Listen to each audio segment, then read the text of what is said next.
eu sou a Paula do Responde Aí. Vamos bater um papo hoje sobre a equação de Euler. Então vamos lá. Primeiro, eu separei aqui umas EDOs de segunda ordem para a gente relembrar. Ó, y duas linhas, menos 3y' mais 2y é igual a zero, ou seja, y, as derivadas deles são acompanhadas por números igualadas a zero. Aqui, a mesma coisa. E o que a gente vai ver hoje vai ser algo desse tipo aqui. Quando a gente tem a primeira derivada multiplicada por x e a segunda derivada multiplicada por x ao quadrado. Vamos dar uma olhada nos exemplos que eu separei. Esse primeiro exemplo é o seguinte: eu tenho x ao quadrado que multiplica a segunda derivada de y com respeito a x, menos 5x vezes a primeira derivada de y com respeito a x, mais 9y é igual a zero. Olha esse segundo. x3, y3', mais 5x ao quadrado, y duas linhas, mais 2xy', mais y igual a zero. O que a gente pode ver de semelhança entre esses dois aqui? Primeiro, quem acompanha o y é sempre número, né? Aqui é 1, aqui é um 9. Quem acompanha a primeira derivada é um x vezes uma constante. Quem acompanha a segunda derivada, aqui embaixo é o x vezes uma constante e aqui em cima é apenas o x ao quadrado. Perdão, aqui embaixo é o x ao quadrado, tá? Tô ficando louca. Esse primeiro termo aqui é a terceira derivada vezes o x ao cubo. Prazer, estou apresentando a vocês a famosa equação de Euler, que tem essa fórmula geral. Quando a gente tem o x elevado a uma potência n, ele vai sempre acompanhar a derivada de ordem n. O importante ver é o seguinte: toda a primeira parcela que a gente tiver, ela precisa estar multiplicada por 1. Ou seja, deixa eu explicar melhor. Essa derivada, a derivada de maior ordem, tem que estar vezes o x elevado a mesma ordem, né, o mesmo número, só que vezes 1. Nesse primeiro caso, a nossa maior derivada aqui é a y duas linhas, né? É a segunda derivada. Então, x ao quadrado vezes 1.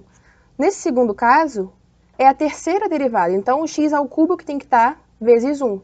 Tá certo? A gente vai... Bom, o que cai é quando a gente tem a de segunda ordem. Então, a gente vai se limitar a ver essa, de segunda ordem. Separei aqui, ó, x ao quadrado, y duas linhas, mais uma constante, tá? É um número, vezes x, y uma linha, mais beta vezes y igual a zero. Alfa e beta são números, ok?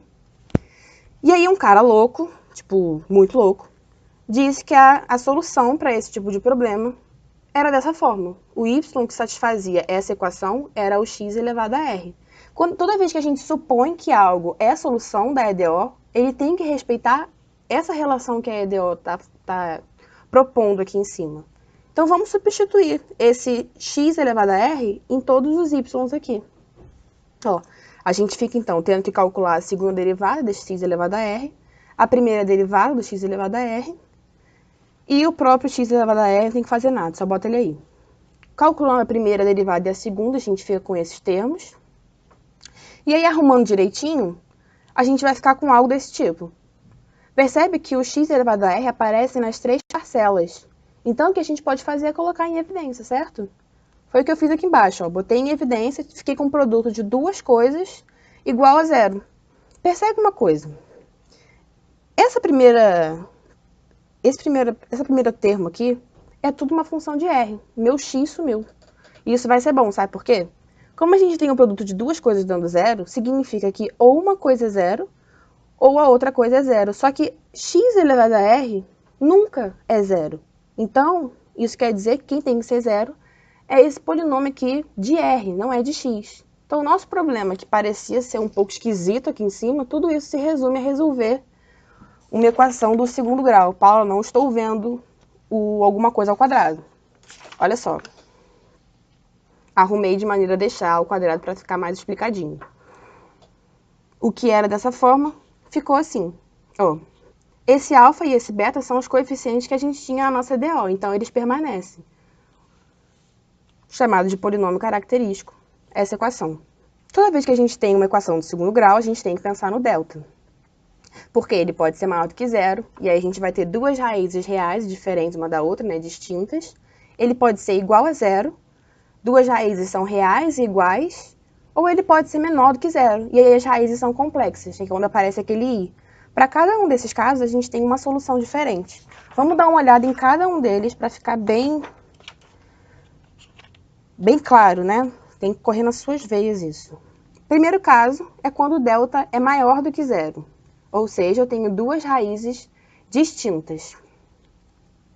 A solução geral é dessa forma aqui. Então, eu tenho uma constante vezes x elevado a r, mais outra constante vezes x elevado a outra raiz. Coloquei um exemplo. Vamos transformar, então, essa EDO naquela equação do segundo grau que a gente viu. Primeiro, a gente tem que ter o r ao quadrado aqui, tá? Sempre o r ao quadrado. Depois, a gente tem que ter o alfa. Alfa é sempre quem acompanha o x, ou seja, nesse caso é o menos 4, e subtrair 1 dele. Ele vai acompanhar o r. Mas repetir o beta sozinho. O beta, nesse caso, é 6, que é quem acompanha o y. Tá?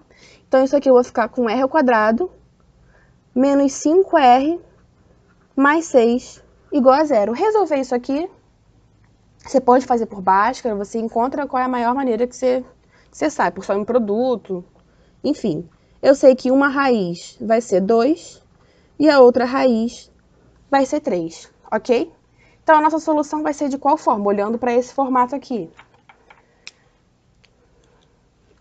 Daqui a gente tira que o y de x vai ser igual a uma constante vezes x elevado à primeira raiz, mais outra constante vezes x elevado à outra raiz. Tá certo? Ok. Feito isso, a gente já pode ver qual é o segundo caso. Segundo caso é quando delta é igual a 0. E aí a gente tem duas raízes reais e iguais, que eu vou chamar de R para não ficar repetindo coisas que são a mesma coisa. E aí a solução geral é dessa maneira. Eu vou ter uma constante vezes x elevado a r, mais outra constante vezes x elevado a r, multiplicado pelo ln de x. Querido, confie em mim que essa é a solução, tá? A gente coloca esse ln aqui para ele ficar diferente, senão as soluções ficam iguais, certo? Então a gente coloca um ln para ficar diferente. Aí eu botei aqui um exemplo. Vamos montar o nosso polinômio do segundo grau. A gente coloca o r ao quadrado mais o alfa aqui, ó, quem acompanha o x, menos 1 vezes r, mais quem acompanha o y, que é 1, tá? Então, isso aqui é r ao quadrado, menos 2r, mais 1, igual a 0.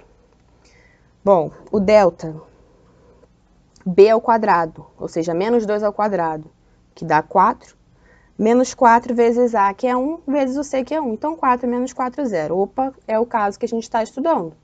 Para saber a raiz, faça da maneira que você bem entender, mas a raiz é 1, tá? Então, o meu y de x vai ser o quê? Constante vezes x elevado à raiz, que é 1, então eu não vou botar, tá? Porque x elevado a 1 é x. Mais C2x elevado a 1, ln de x, tá certo? Feito isso, vamos para o terceiro caso. O terceiro caso é quando a gente tem o delta menor do que 0, e aí as nossas raízes vão ter esse formato. Lambda mais ou menos a unidade imaginária, tá? O i, vezes o mi. E aí a solução está da seguinte forma. A gente tem o y de x sendo igual a uma constante vezes x elevado ao lambda, ou seja, o x vai estar sempre elevado àquela parte que não acompanha o x, não acompanha o i, não acompanha a unidade imaginária. Isso vezes o cosseno de mi, ou seja, o cosseno daquele número que acompanha o mi, vezes o ln de x. E a gente repete a mesma coisa para o seno, tá bom? Então, separei aqui outro exemplo. Vamos montar o polinômio do segundo grau. Vai ficar r ao quadrado mais alfa, que é 1, certo? Menos 1 vezes r, mais 9, igual a 0. Então, esse termo aqui foi embora, né? 1 menos 1, 0. Então, foi tudo embora. R ao quadrado é igual a menos 9. Eu fiquei com uma raiz de um número negativo. Isso vai me dar mais ou menos 3i. Então, na hora de jogar a nossa fórmula, percebe o seguinte. Vou botar aqui o y de x y de x. Primeira constante, vezes x elevado àquele número que não acompanha o i. Só que não acompanha o i aqui seria o zero, né? X elevado a zero não é 1? Então, a gente pode simplesmente cagar para esse x e faz o cosseno. Mi é quem acompanha o x, então é 3 ln de x, que acompanha o i, tá? Eu acho que eu tenho a impressão que eu falei x, quem acompanha o i. Mas a outra constante vai repetir o mesmo caso, ó, x elevado a lambda, só que o lambda no nosso caso é 0. Então, x elevado a 0 dá 1. Então, vezes o seno de mi, que é quem acompanha a unidade imaginária, né, quem acompanha o i, ln de x. Certo? Então é isso por hoje. Esse vídeo te ajudou? Responde aí.